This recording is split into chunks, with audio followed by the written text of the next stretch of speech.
Fuego Cruzado, donde tarde o temprano todos somos protagonistas.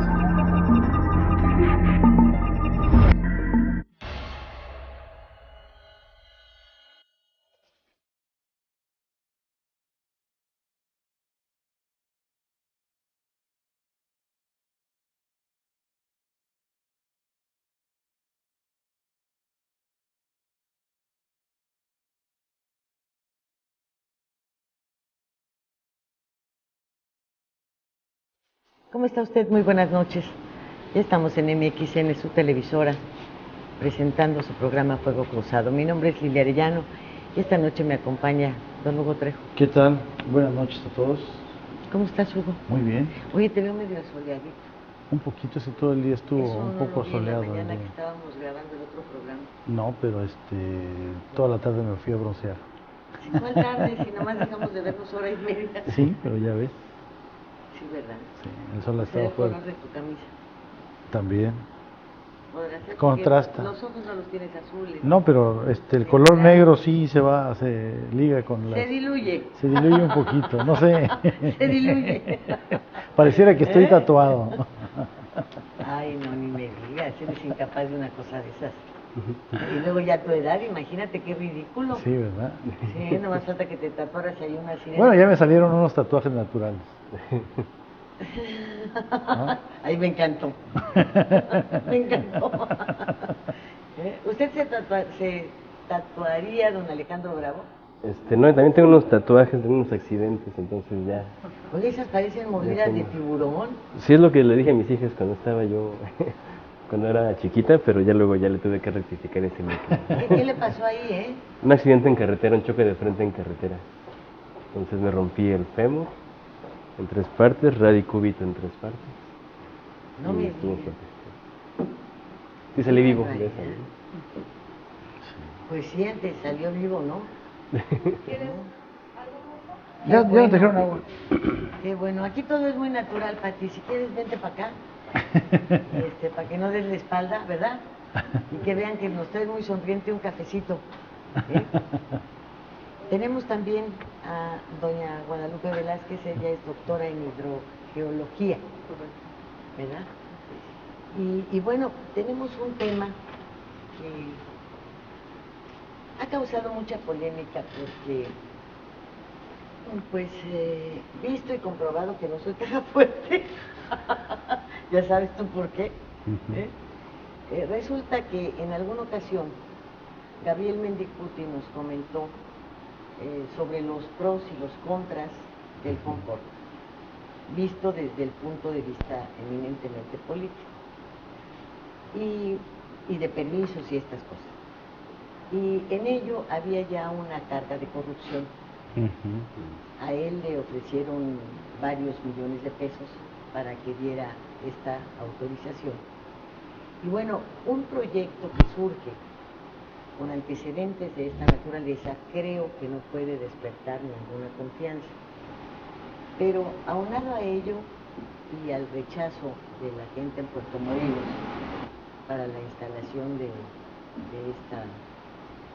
esta nueva zona para hacer llegar turismo por mar a nuestro estado, se suman otras afectaciones que nos dicen son de orden ambiental y que pueden llegar a afectar toda, inclusive la zona esta de la reserva arrecifal del parque marino.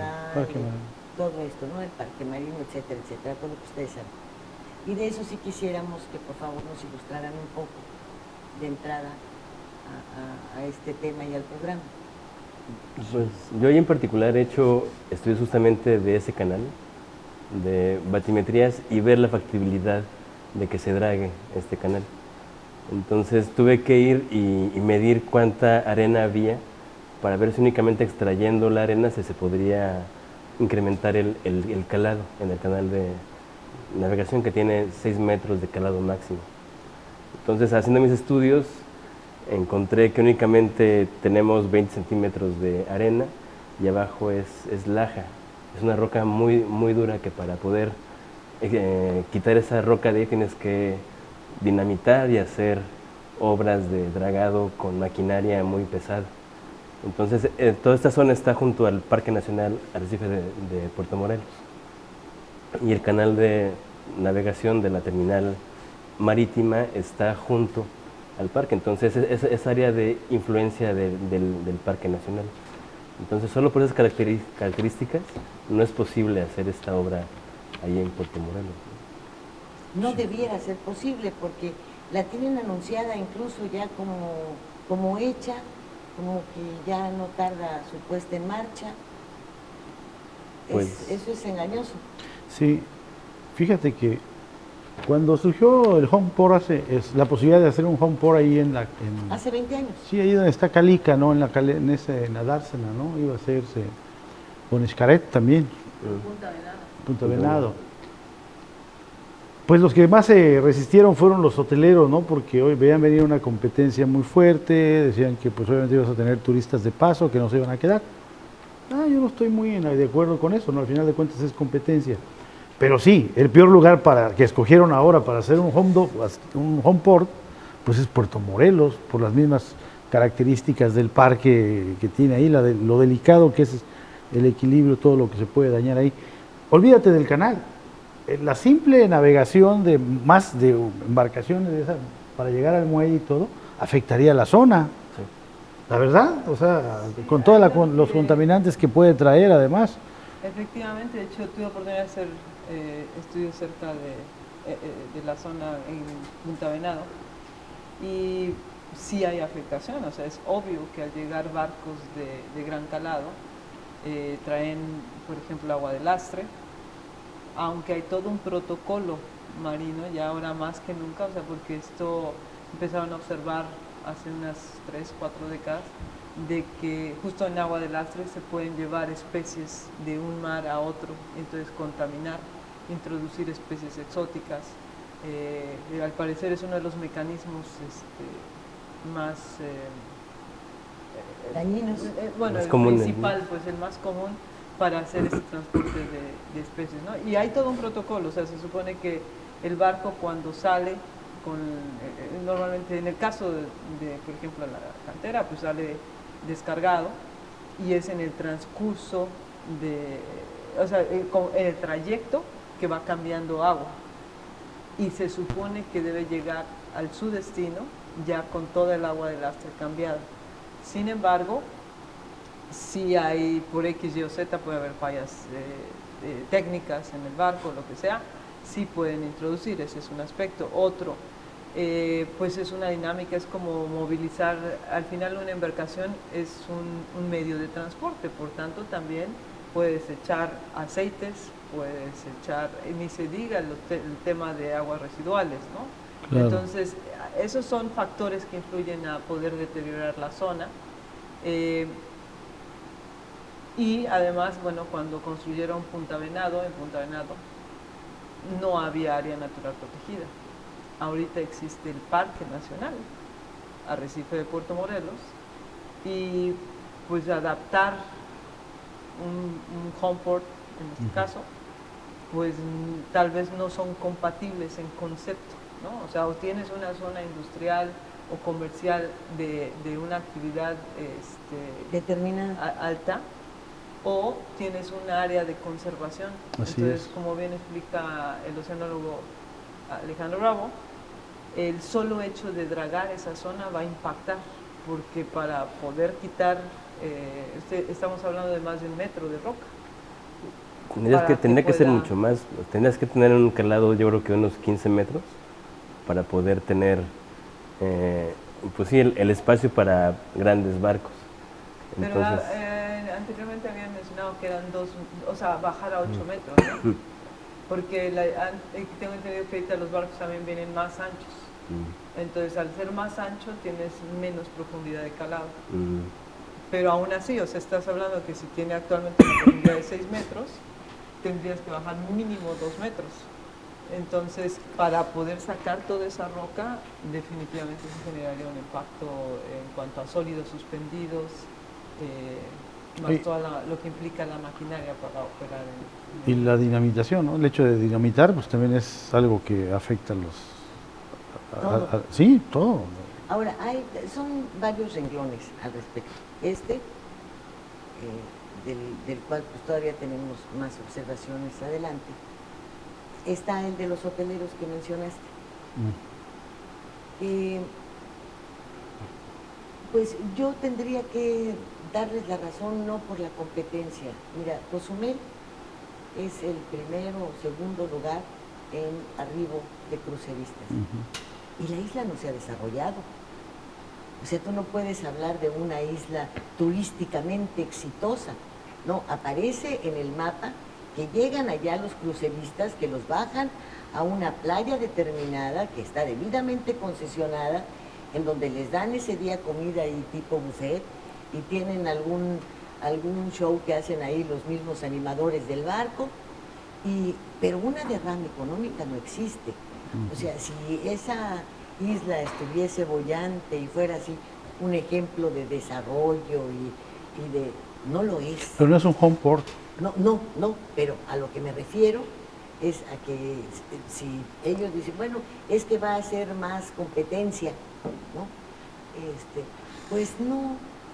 Lo que pasa ahora, que, ¿cuántos van a viajar por barco? Lo que pasa es que los que defienden el proyecto hablan del home port, o sea, llega el turista y se hospeda antes de abordar las embarcaciones. O sea, ese día, 1 o 2 días que se hospeden, se supone que generan ingresos a nivel local, ¿no? Porque en términos de cruceros, igualmente hablamos de Mahahual, que se hablaba de un despegue del desarrollo turístico de Mahahual. No hay tal. No, ese es negocio nada más de Jamuy y de Hendrix, ¿no? Que son los que reciben a los turistas y los demás. Que se estén un día o 2, van a ir a buscar primero un casino y lo que baje el otro. O sea, es como una terminal de autobuses. No necesariamente, y sobre todo si tu deseo no es quedarte en ese lugar a disfrutar una semana de vacaciones, pues para causar todos estos daños no le encuentro yo el sentido. Y si además vas a causar este tipo de daños ambientales, menos aún cuando hay un par de televisoras extranjeras muy empeñadas en hablar de los mares del Caribe, particularmente de Quintana Roo, en donde uno de sus últimas proyecciones, que no es una filmación reciente, por una razón, no se ve el sargazo. Si fuera una filmación reciente, estaría el sargazo. Dicen que hay un número indeterminado de muertos por mordidas de tiburón, que tenemos nuestras costas saturadas de tiburones. Entonces, ustedes que están en el agua, pues sí me gustaría que también abordáramos esto, porque yo recuerdo que se hicieron estudios y proyecciones y todo, en donde se demostraban las cuevas en donde venían a dormir los tiburones. El hecho de que esta fauna marina escogiera por la tibieza, la calidez de las aguas, la zona para venir a parir, para dejar sus crías o para aparearse. Y en más de una ocasión también señalaron que no eran agresivos al ser humano. Sin embargo, ahora se trata de exhibirnos como pues que hay más muertos que mordidos por cocodrilo, y eso no es cierto, ¿no? Hay muchísimos más mordidos por cocodrilo que por esto. ¿Podemos hablar de eso? Sí, realmente no lo es. Ayer justamente estaba saliendo un grupo para hacer un buceo con tiburones toro en Playa del Carmen. Entonces es un buceo muy, muy particular, donde los buzos se tienen que ir a la zona donde se encuentran estos elasmobranquios. Y bueno, si tú únicamente vas a hacer el buceo, el tiburón dicen que se acerca, te ve y se va, pero también hay otro buceo donde llevan atunes que son de sangre roja y entonces esos se los dan de comer, y si es otro comportamiento del tiburón, se altera más. Pero eso ya es elección del buzo, ¿no? del que va para allá. Y realmente, fuera de eso, donde ellos están yendo al ambiente del tiburón, no hay otra forma de que tú los veas. Yo, por ejemplo, hoy estuve todo el día en el mar, 5 horas en el mar. Ayer estuve de 5 a 8 de la noche en el mar también. Y no, o sea, tengo yo conocimiento también de esas especies, de elasmobranquios. Y sé que no, aparte todas las estadísticas lamentablemente van en picada también de estos tiburones, entonces ojalá... ¿De la llegada o de la presencia? De que haya en el mar, ¿no? También en el mar las capturas están siendo devastadoras con los tiburones. Entonces, realmente, y aparte no es cierto, o sea, no es cierto que haya más mordidas por tiburón que cocodrilo, ¿no? Ahora sí que es algún mito o algo justamente para bajar el turismo del destino, ¿no? ¿Por qué no? O sea, realmente no es... No hay nada. Sí, eso es muy importante aclararlo, porque están ahí las filmaciones y está esta exhibición que han hecho de la entidad con esos peligros que sí me parece que nos afectan muchísimo también, ¿eh? Sí, aquí. Yo no tengo datos, por ejemplo, estadísticos, ¿no? de este tipo de accidentes, pero lo que sí sé es que en zonas, por ejemplo, me viene a la mente hace casi una década, que en la parte norte de Brasil, en la ciudad de Recife, hubo de repente ataque de tiburones. Entonces hicieron el estudio, el análisis para tratar de entender qué había pasado, y resulta que habían construido una empacadora de pescado cerca de la costa. Entonces la empacadora al parecer derramaba desechos. Entonces, bueno, pues obviamente si nosotros como humanos alteramos el hábitat de estos animales, como bien lo mencionó ahorita Alejandro, ¿no? O sea, al ponerles atún en lugar de solamente llegar y observarlos, pues entonces ya lo estás incitando, ¿no? A un comportamiento diferente. En el caso del estudio en Recife era que estaba esta empacadora y estaba tirando desechos al mar, entonces pues ellos se estaban acercando cada vez más a la costa, ¿no? Sé que por ejemplo en Australia sí hay un ataque significativo de tiburones a muchas personas. La verdad desconozco, no sé exactamente por qué. Es famoso, ¿no? Australia, hay una zona en Australia donde hay ataques. Es el tiburón blanco, ¿no? El tiburón blanco. Pero lo que sí sé es que en general la mayoría de especies no van a atacarnos a nosotros nada más porque sí. O sea, no somos los depredadores, y cuando nosotros ya alteramos su ecosistema o su hábitat, es cuando ellos pueden reaccionar, ¿no? Y aún así muchas especies lo que optan es por buscar un lugar o por no reproducirse. Sí, un lugar donde no se sientan alterados, ¿no? Ahora, si hay comida, pues la verdad es que si hay comida, cualquiera, ¿no? Cualquiera llegaría a ese lugar para saber que te den, ¿no? Entonces, en el caso de Recife era por cuestión de comida que estaban acercándose a la playa. Así. Pues apenas yo creo que los tiburones se tardaron, porque realmente esta pesca de tiburón y el daño que le hacen es superior al que se hace en las plazas de toros, ¿eh? Claro. Porque dejarlo sin una aleta es dejarlo sin... Ah, no, eso es criminal. Es criminal, pero lo hacen. ¿Los japoneses? Sí, lo hacen. ¿Pues tú crees que nada más es una cosa de Japón? No, No. Digo, es el principal mercado de la aleta, ¿no? El Japón. Pues ya no sé dónde se encuentre, porque ya hay muchos países en donde está prohibido consumir aleta. Aleta de tiburón. Aquí mismo, en los restaurantes japoneses y chinos más famosos, en donde te ofrecían sopa de aleta de tiburón, dejaron de hacerlo, o sea, está penalizado. Y yo creo que, te digo, se tardaron mucho, porque eso ya no es un arponazo. Eso es, pues, aventarlos a una muerte... Pues es matarlos prácticamente, Sí, ¿no? pero a una muerte lenta. Sí. No, aparte son justamente los tiburones los que se comen a las especies que ya están por morir, son carroñeros. Entonces ellos mantienen un equilibrio muy importante en el ecosistema marino por su presencia y por su forma de alimentarse, y el estar eliminando ahora sí, a un eslabón de los más altos de la cadena trófica, obviamente causa alteraciones al resto del ecosistema, ¿no? Nos vamos al corte. Enseguida volvemos.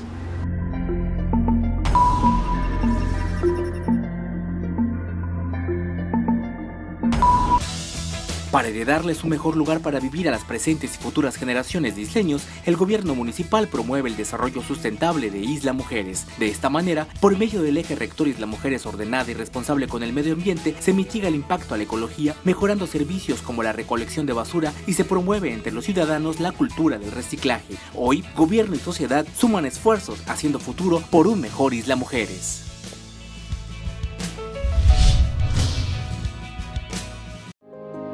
Las cosas que queremos, los proyectos que empiezan, las ilusiones concretadas necesitan una asesoría legal y una base concreta. Notaría 64. Respaldamos tus actos legalmente.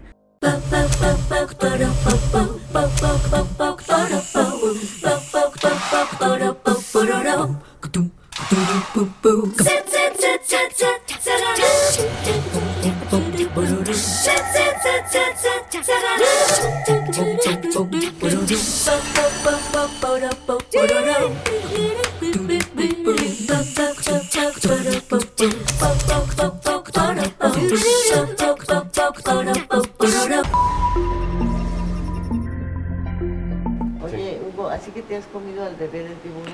Pues es que es riquísimo también, así en salpicón, Las empanadas de cazón también son... riquísimo. Hay quienes suplen el bacalao por cazón. No, aquí así. Aquí hubo un tiempo en la tiburonera del Caribe, cuando estaba la tiburonera del Caribe aquí en Puerto Morelos, que vendían el tiburón seco salado como bacalao, porque es idéntico. Así. Sí. Entonces, al estar consumiendo cazón, nos estamos comiendo a los bebés de los tiburones. El cazón como tal sí es el bebé. Es como cuando te comes el lechón, pues es el bebé del marranito, Sí, ¿no? sí. Pero Ya el problema es que andas aquí... peleando por una torta de lechón. No, pero aquí la pesca de cazón, pues es lo meten en redes, sacas lo que tú quieres de cazón de repente.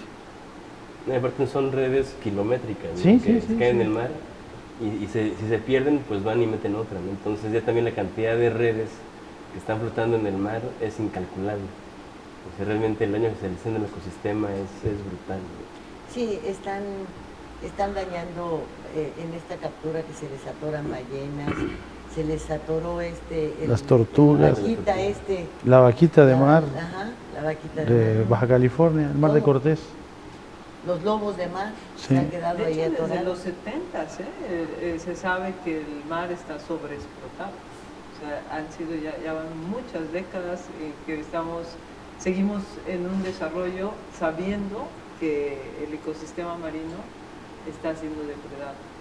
Y no, pues, claro, aumentan los precios, ¿no? Al final el pescado, a pesar de que es un alimento bastante nutritivo, y en un sentido es la mejor carne con respecto a pollo, cerdo o res, pues es más caro también, ¿no? Entonces, Era barato hace tiempo, ahorita ya es un poco más caro. Sí, pero yo creo que este daño, las fábricas marinas de enlatados de todo esto que se pescan con redes de estas kilométricas como mencionas, pues se han llevado todo y ya deberíamos de estar muy atentos porque pues nos demuestran una y otra vez que este pescado que compras empaquetado en el súper es plástico. El Basa. ¿No?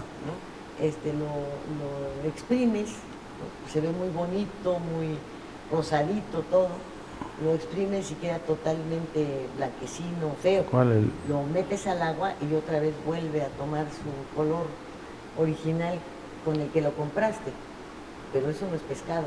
Imagínate que puedas tú mayugar así un filete de pescado real, pues no se puede. Pues la diferencia, tengo entendido, y a lo mejor estoy equivocada, pero tengo entendido que esos peces se crecen en granjas. Entonces la alimentación ya no es una alimentación natural, es como actualmente las vacas. Y los pollos. Les dan de comer ya sí, pero tú no puedes tomar un filete, hacerlo así y sacarle todo y después que te vuelva lo natural. O sea, a lo que voy es que por la alimentación ya cambia también su carne, ¿no? Porque ya es un ambiente controlado en el que lo crecen. El pez de mar tiene otra consistencia porque se alimenta de manera natural. Tengo entendido que es eso más que sea de plástico, pero puedo estar equivocada. O sea, yo tengo entendido que es más bien por como crecen en granja, en una granja piscícola. Sí, pero entonces, no, yo creo que las granjas es otro el cometido, aun y cuando la alimentación sea diferente. Porque, por ejemplo, tú vas a las truchas en el Estado de México y comes una especie que no es precisamente la mojarra, que tampoco es trucha. Es algo diferente precisamente en un criadero, pero el sabor es de pescado, la consistencia es de pescado, el olor es de pescado. Pero, por ejemplo, yo conozco en Puebla los descubrimientos que hay del Iztaccíhuatl, principalmente el Iztaccíhuatl, que alimentan a un sitio que se llama Tlimeyaya. La diferencia de este otro es que es agua natural corriente. O sea, tienen también cierta dinámica. Entonces, pues la verdad no sé, pero sería terrible si son de plástico. Pues el filete de baza. ¿Te acuerdas ¿no? cuánto tiempo dijeron de las maruchas que te tardabas 3 meses en que se desenvolvieran y que no sé qué? El otro día me dice una nutrióloga, eso es mentira. Tú puedes hacer una dieta comiéndote 5 maruchas al día. Pero si dicen que se tratan en desdoblarse y que no sé qué, es plástico. No le estás dando a tu organismo nada. El intestino no va a aprovechar nada. Si tú crees que es pasta, estás equivocada. Es plástico. Entonces, bueno, ¿qué estamos comiendo? Pero si encima de eso vamos a dinamitar, ¿cuál es el peor daño que se le ha hecho a los mares, a los mantos freáticos, a todo el ecosistema marino en Quintana Roo? En tu opinión. Los mantos freáticos han sido, realmente no hay un conocimiento a fondo de todo el daño que se le ha hecho al manto freático. Lupita es la experta como geohidróloga, obviamente podría dar una mejor opinión al respecto, pero en mi opinión sí es brutal el daño que se le hace al manto freático por toda la basura. Aparte es un queso gruyere, el suelo de la península. Cualquier cosa que cae y se echa a perder en la tierra, obviamente eso llega al manto freático en poco tiempo. ¿A los mares? ¿A las costas? Está interconectado, está muy interconectado el manto, la tierra con el mar, ¿no? Entonces el impacto es directo. Estas salidas de agua. Los ríos subterráneos, ¿no? Que desembocan. Estas salidas de agua de desecho de algunos hoteles, en fin. Simplemente todos los campos de golf, para poder estar tan verdes y bonitos, se les tienen que echar muchos fertilizantes. Esos fertilizantes obviamente drenan a la tierra, al manto freático, y ese mismo llega directamente al mar, a la barrera arrecifal, que está a unos escasos metros. Sí, y creo que el peor impacto que se le ha hecho en la península sería el hecho de no contar con plantas de tratamiento. O sea, tenemos muchísimos lugares, incluso todavía Cancún, que las zonas más antiguas pues, se construyeron sin el concepto de drenaje. Entonces ahí se hicieron agujeros que se drenaba las fosas sépticas, pero ojalá fueran fosas sépticas. Realmente las son zonas agujeros, más antiguas, nada más. literalmente hicieron agujeros, ¿no? Y tenían fondo ciego, y ahí hacían todas las descargas y lo han hecho por 40 años. Así es. Entonces, ese creo que ha sido uno de los peores impactos hacia el manto freático, ¿no? Sí. Actualmente también el promover turismo en cenotes donde no existan planes de manejo adecuados. También, o sea, mucha gente cree que siente, ¿no? Ir a un cenote se ve hermoso porque sí está rodeado de vegetación, pero no reparan que literalmente es como una ventana al acuífero, el manto freático, ¿no? O sea, entonces, no es que estemos en una alberca, no es que estás en un lugar cerrado, no, ese lugar tiene es comunicación. Un lugar abierto e interconectado con el subsuelo y eventualmente con el manglar y con el arrecife.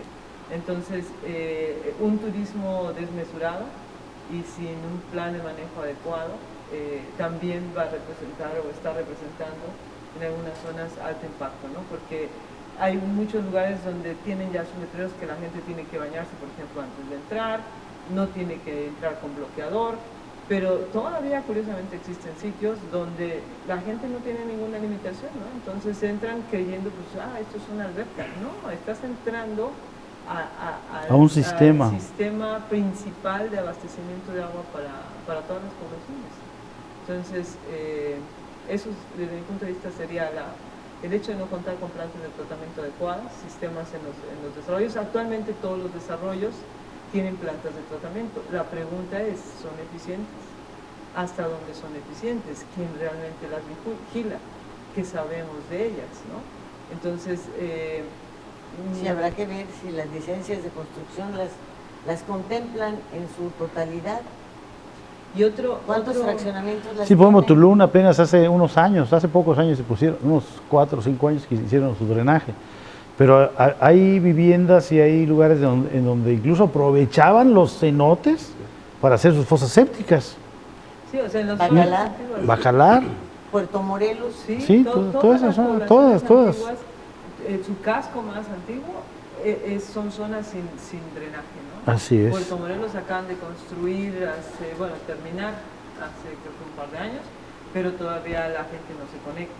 Y otro punto también de contaminación para el manto acuífero, el manto freático, que eventualmente repercute también en el arrecife o en el manglar, aunque el manglar es como el riñón, ¿no? O sea, ese tiene cierta capacidad de absorber ciertos nutrientes, justamente el mangle absorbe esos nutrientes y eventualmente... Justamente lo que estamos destruyendo también. O sea, la destrucción es el que está afectando el manglar, ¿no? Pero otro punto de contaminación en la parte continental al acuífero es los desarrollos que hacen supuestamente para compensar la recarga al acuífero, que se ponen a hacer pozos de absorción. Igual se vuelven ventanas literalmente al manto freático. Entonces, ¿qué pasa? Esos pozos de absorción recogen toda la basura. Y no tiene ningún calles. filtro. Todo se va directamente al acuífero. Aceite Entonces, de los popó carros, de de los las perros, casas. de gatos, de aceites, todo se va a esos registros y van directamente al acuífero. Sí, porque nosotros estamos conformados, de hecho, el agua que hay en el estado es como una olla inmensa abajo. No tenemos agua corriente de montaña, sino que está estancada. Entonces tenemos mucha agua. El otro día platicábamos aquí con el de la capa, con Gerardo Estrada, Mora. Y decía, sí tenemos muchísima agua, pero es un agua muy fácil de contaminarse porque está estancada de alguna manera, está en una olla. O sea, el tema de la península de Yucatán es que tiene alta disponibilidad, pero al mismo tiempo una alta vulnerabilidad. Así a la es. contaminación. Ahora Justamente no mencionabas- tenemos suelos que filtren, por ejemplo, la Ciudad de México o el centro de México, que están en valles donde alrededor tienen montañas y muchas de ellas son antiguos volcanes. Todas esas montañas, al erosionarse, generan grava, material fino, que se vuelve un filtro. Y estás hablando que tienes 100, 200, hasta 300 metros de ese filtro. Nosotros acá no tenemos montañas, por lo tanto no tenemos ese tipo de material y existe solamente 20, a lo sumo 40 centímetros, pero no es materia orgánica principalmente, todo lo que se descompone en los árboles, que hace esa tierra, pero no funciona como filtro. O sea, prácticamente lo que dice Alejandro, o sea, todo lo que se riega en la superficie, de una manera bastante rápida, se infiltra el acuífero, ¿no? Entonces estamos hablando, en Puerto Morelos, por ejemplo, la tabla de agua está a 6 metros.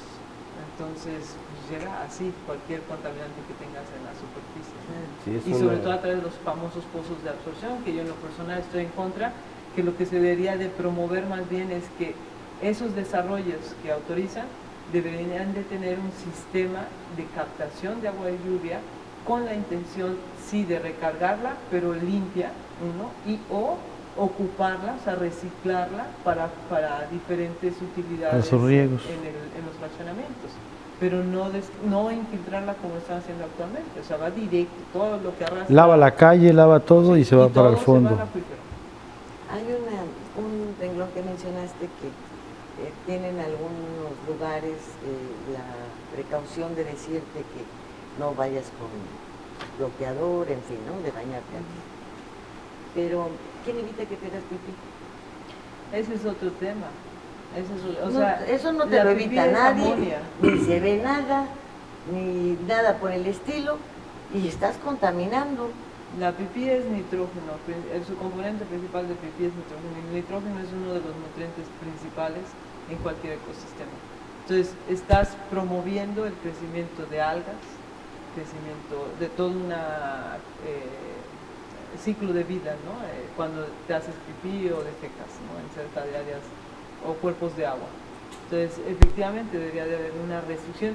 Y eso es clave, sí huelen, ¿eh? O sea, aunque digan, no, es que aquí tenemos prohibido, si la gente no capta que está entrando, es como si nosotros, o sea, permitirles entrar a nuestro sistema de venas, ¿no? O sea, si tú te hicieras con una jeringa o algo y a través de esa jeringa metes un humanito, pues ahí vas en los ríos, ¿no? En tu sistema de sangre, que es principal. Así las personas que entran a los cenotes están entrando a un sistema vital de toda una comunidad. Porque de ahí es donde extraemos agua. Dependemos, el 99% de nuestras actividades depende de esa reserva de agua. No, y la sobrevivencia humana solamente con agua, ¿eh?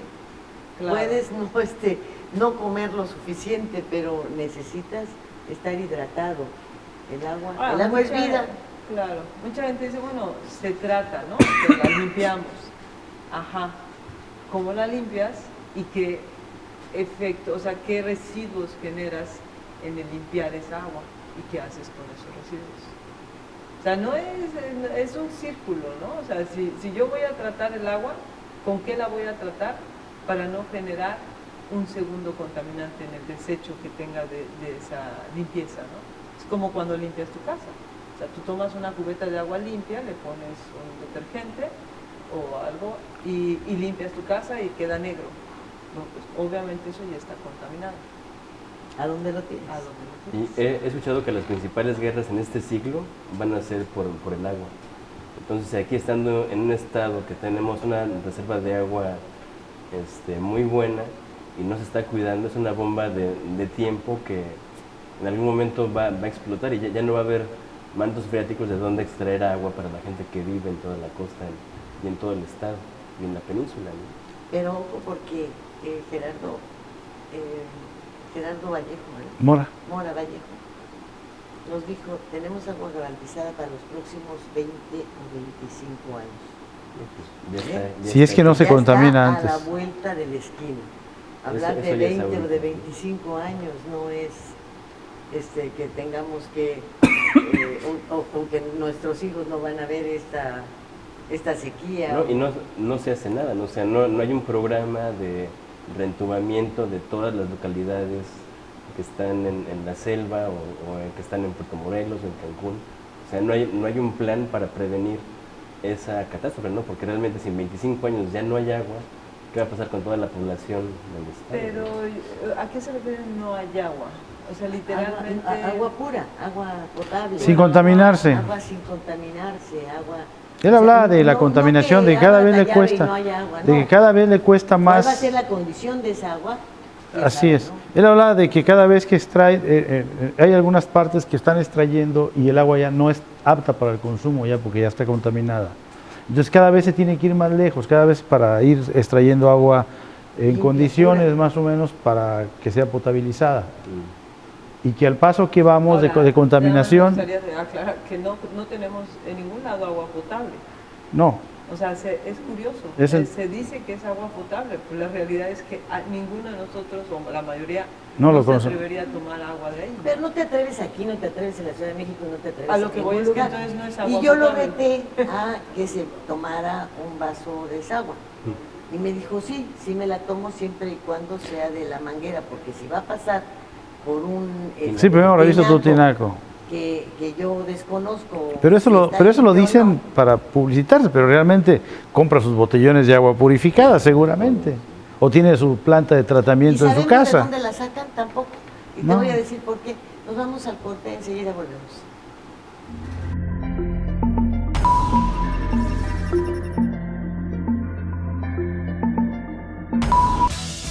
Para heredarles un mejor lugar para vivir a las presentes y futuras generaciones de isleños, el gobierno municipal promueve el desarrollo sustentable de Isla Mujeres. De esta manera, por medio del eje rector Isla Mujeres ordenada y responsable con el medio ambiente, se mitiga el impacto a la ecología, mejorando servicios como la recolección de basura y se promueve entre los ciudadanos la cultura del reciclaje. Hoy, gobierno y sociedad suman esfuerzos haciendo futuro por un mejor Isla Mujeres.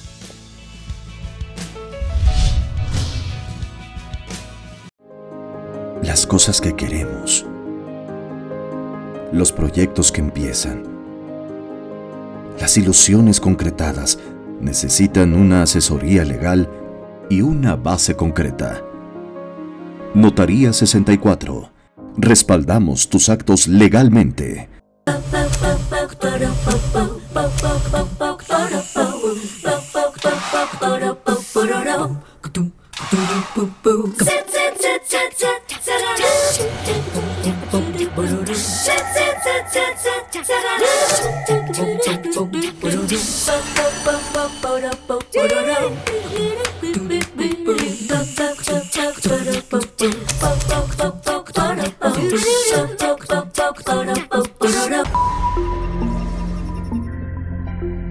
Tenemos un video que tiene varios millones de visitas, en donde a la entrada de una de las casas que ocupó Brenda Rígida en sus inicios como productora, pues tenía la llave cerca del portón del garaje.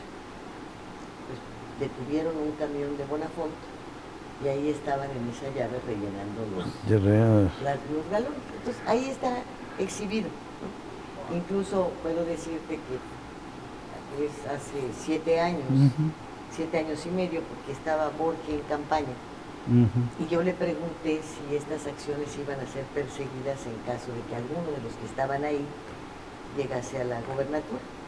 Se presentó, tiene todos millones dijeron de que visitas. ¿Tú crees que Bonafont dejó de vender un litro? Por supuesto que no.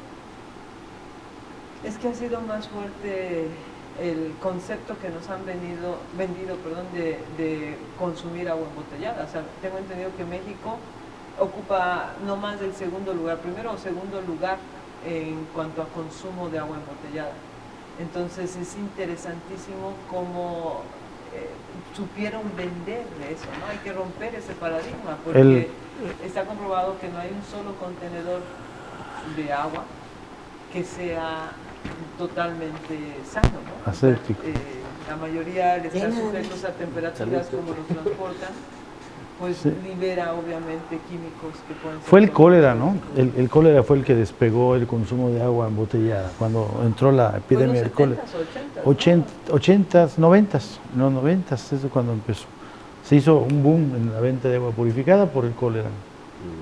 91, 92, fue cuando entró el cólera a México. Tampoco hubo un número de muertos impresionante. No, pero para destapar esa... No, ha de haber sido un cuento que lo hicieron como ardid publicitario para vendernos eso, pero fue el cólera. Yo recuerdo que llegabas a un restaurante y te ofrecían entonces Evian, es lo único que había embotellado. Evian no, es una ridiculez beber agua embotellada. O sea, seguíamos, le ponemos un filtro ahí a la llave, al sistema, 1 o 2 filtros, lo que quieras, pero no llegar a este extremo, ¿no? Porque también se hizo durante un tiempo, se dijo la verdad con respecto a los garrafones de agua. Y además el PET, los rellenaban. El uso del PET también. Eso es impresionante. Sí, eso fue lo que revolucionó. Estoy yo muy de cerca con la escuela secundaria técnica. Estoy impresionada de ver el consumo y desperdicio todos los días de botellas de agua, ¿no? O sea, es impresionante. O sea, cada chiquito, en cualquier temporada del año, aquí que somos un país, un estado tropical, pero peor en verano, ¿no? O sea, los niños después de educación física, o sea, y todo el agua la venden en botellas de medio litro, entonces es una expresión impresionante. Hay un efecto colateral además. Sí. ¿Qué tanto debe hacer la Semarnat? ¿Qué tanto debe hacer con agua? Que yo creo que tienen mucho trabajo, entre otros, inspeccionar de dónde sale toda esta agua, dónde Bueno, están esto le embotellando. corresponde a la COFEPRIS, ¿no? Todo lo que tiene que ver, y a Salud, la Secretaría de Salud, que es de la Secretaría de Salud, la COFEPRIS. Es que la CONAGUA te otorga la concesión. Pero no necesariamente lo extraes. Hugo, Tú puedes comprar una pipa y embotellarla. Pero sí hay normas, o sea, hay Sí, sí. normas a través de CONAGUA. Pero es la COFEPRIS la que ve esto Hugo, la CONAGUA es la que te da la concesión del pozo. de Sí, pero tú puedes poner un del negocio, agua. pero tú puedes poner un negocio y puedes comprar una pipa y la embotellas.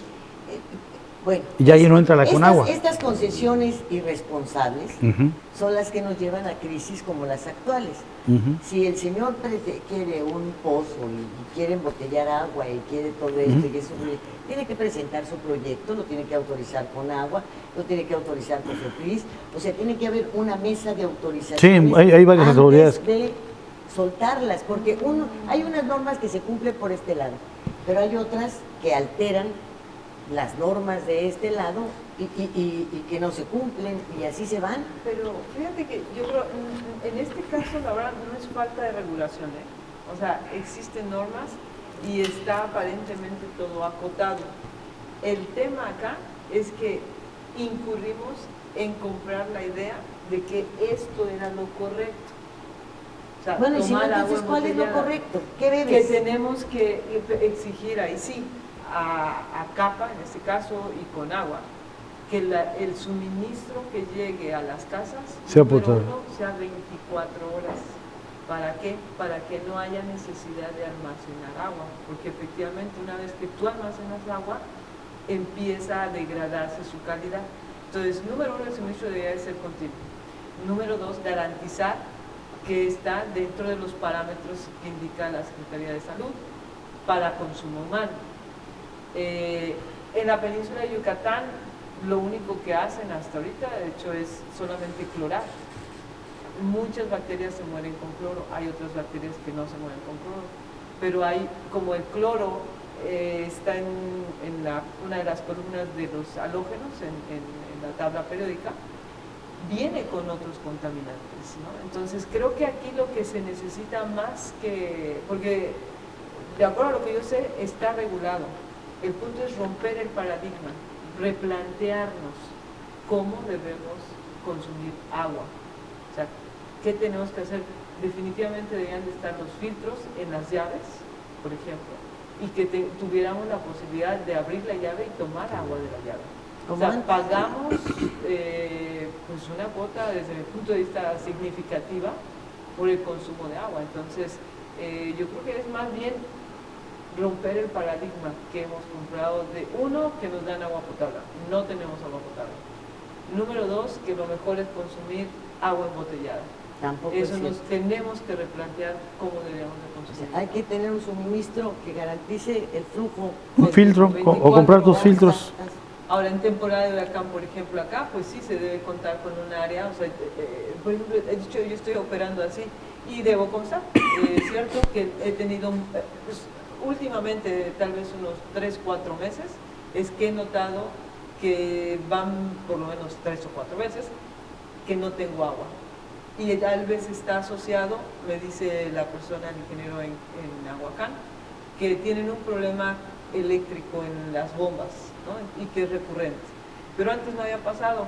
La otra posibilidad es que obviamente las autorizaciones de desarrollo urbano, para que seguir creando más y más desarrollos, eso sí puede Generan estar una mayor impactando porque demanda. hay mayor demanda, entonces ya no se puede suministrar a la misma... Lo que comentamos en ese programa.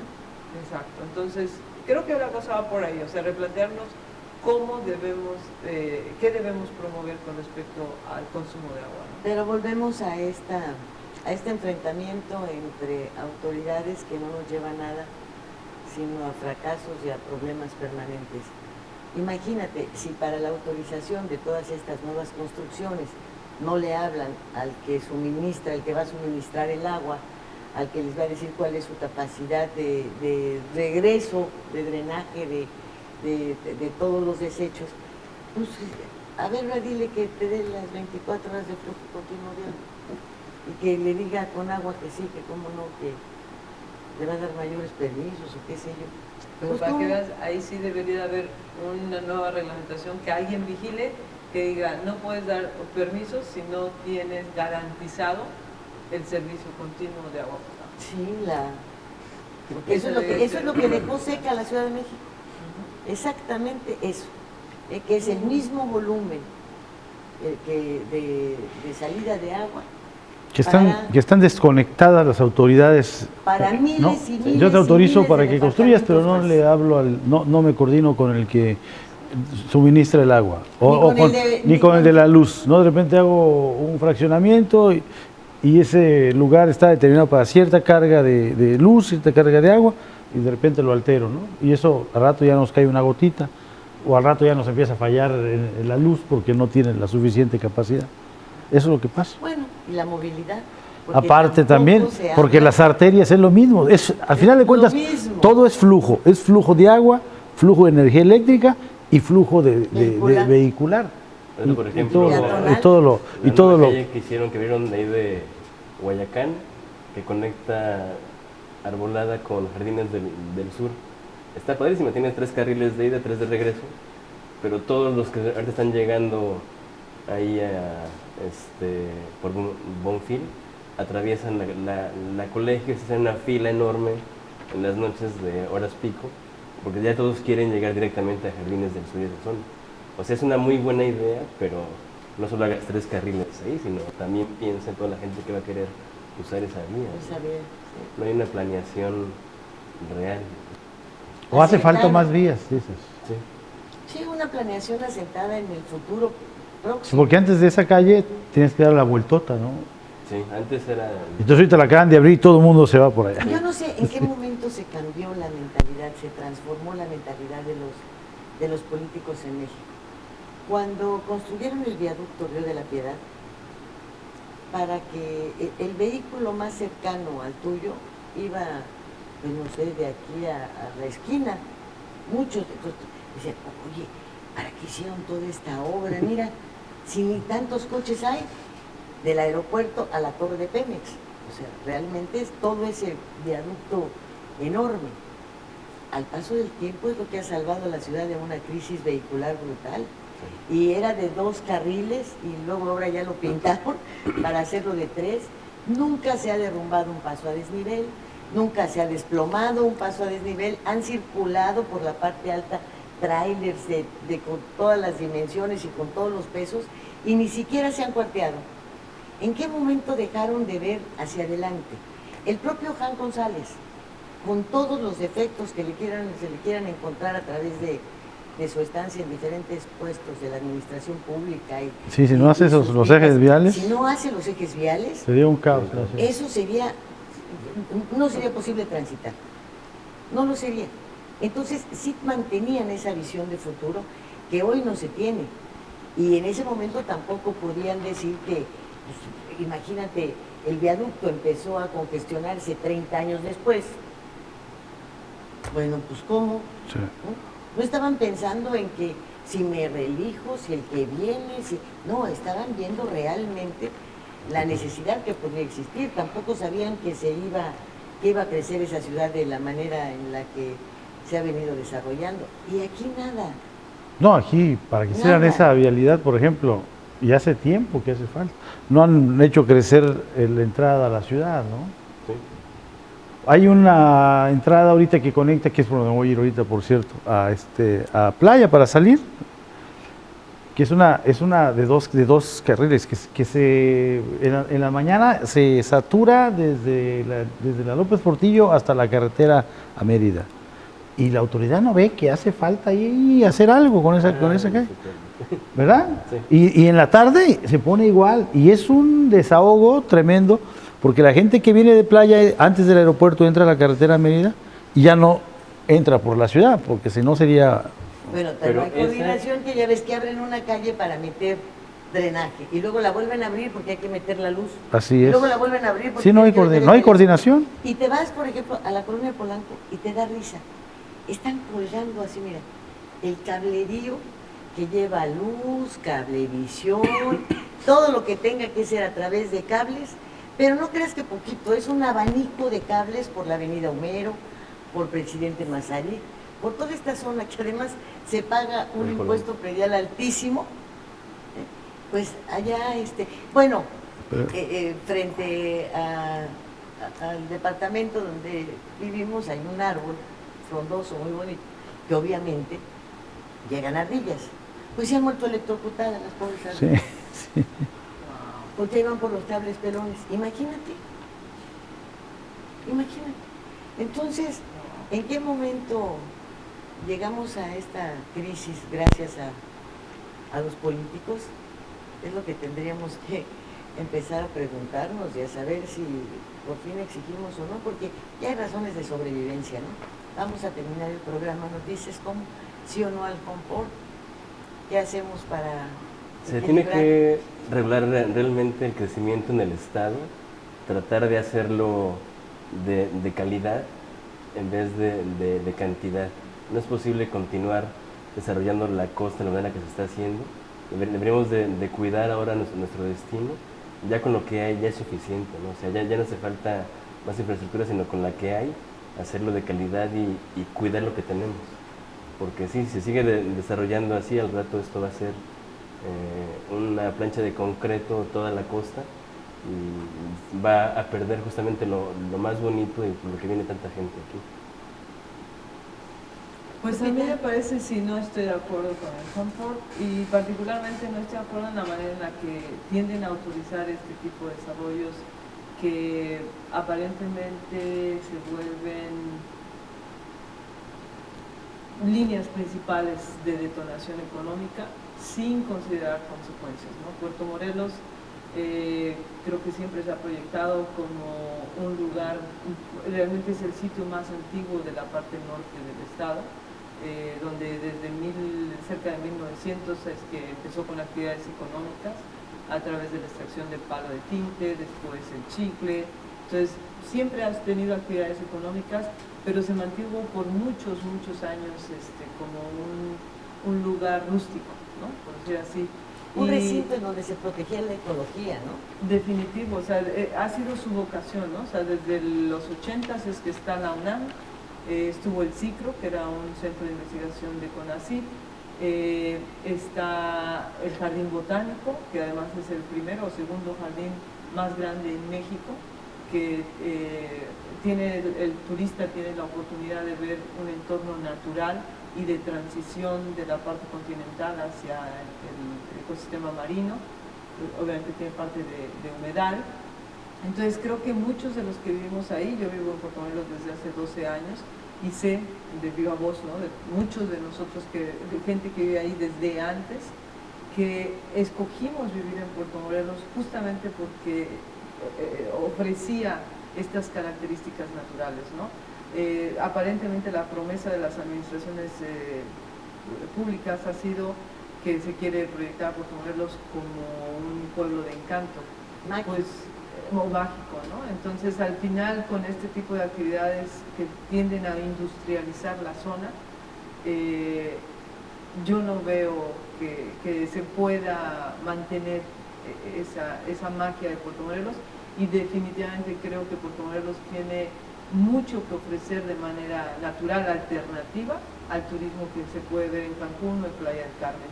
Entonces creo que vale la pena que estos tipos de desarrollos o proyectos sean evaluados de manera consciente desde el punto de vista ambiental, económico y social.